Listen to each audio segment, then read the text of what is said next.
It started on a quiet evening in December. The cold wind howled outside as Sarah curled up on her couch, flipping through channels on her old television.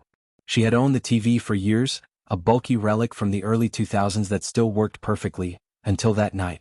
As she browsed, the screen suddenly flickered and turned to static. Sarah groaned, thinking it was just the bad weather interfering with the signal. She tapped the side of the TV, an old habit, but the static persisted. Then, through the hiss of the white noise, she heard something, faint voices. At first, she thought it was her imagination.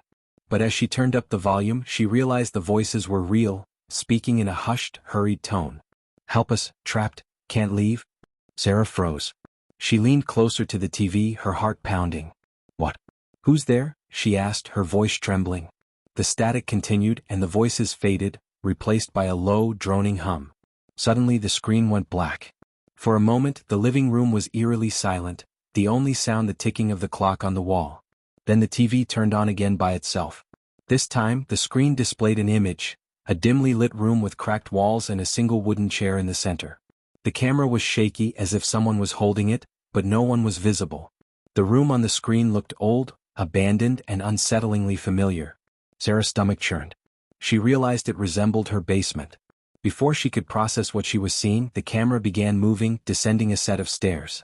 With each step, the creaking sound of old wood filled her living room. The camera reached the bottom of the stairs and turned toward the far wall. Sarah gasped. On the screen, scratched into the wall, were the words, "Help me."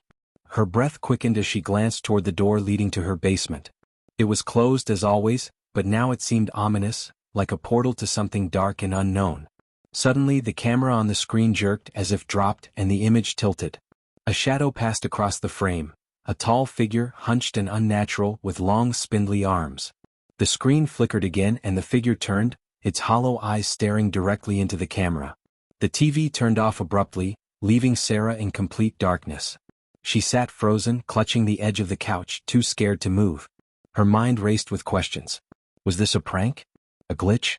Or something worse? A faint thud echoed from the basement. Sarah's blood ran cold. It wasn't just her imagination. Something was down there. She grabbed her phone and dialed 911, but the line was dead. Her phone showed no signal, despite always working fine in the house. Another thud. Louder this time.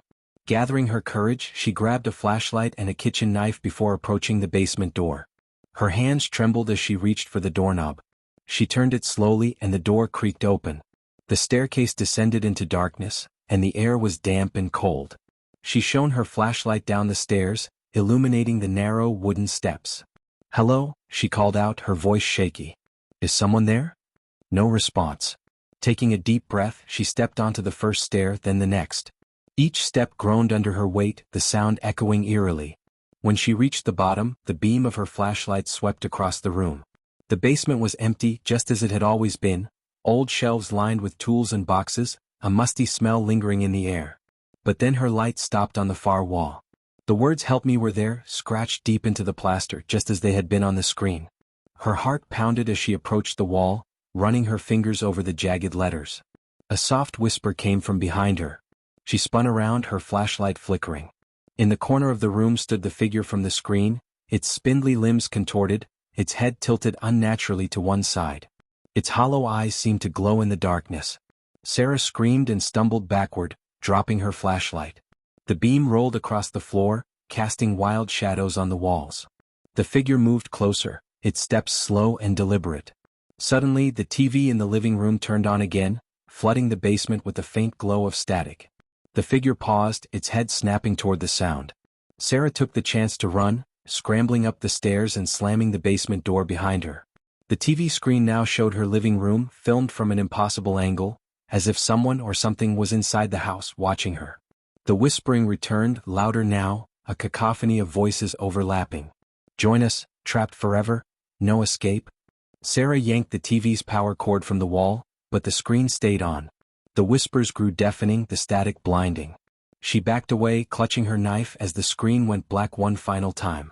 Then in large, blood-red letters it displayed, "You're next." The room plunged into darkness. And Sarah knew she was no longer alone. To this day, no one has seen or heard from Sarah. The house stands empty and locals avoid it, claiming to hear whispers when passing by. But sometimes, late at night, The faint glow of static can be seen flickering in the living room window.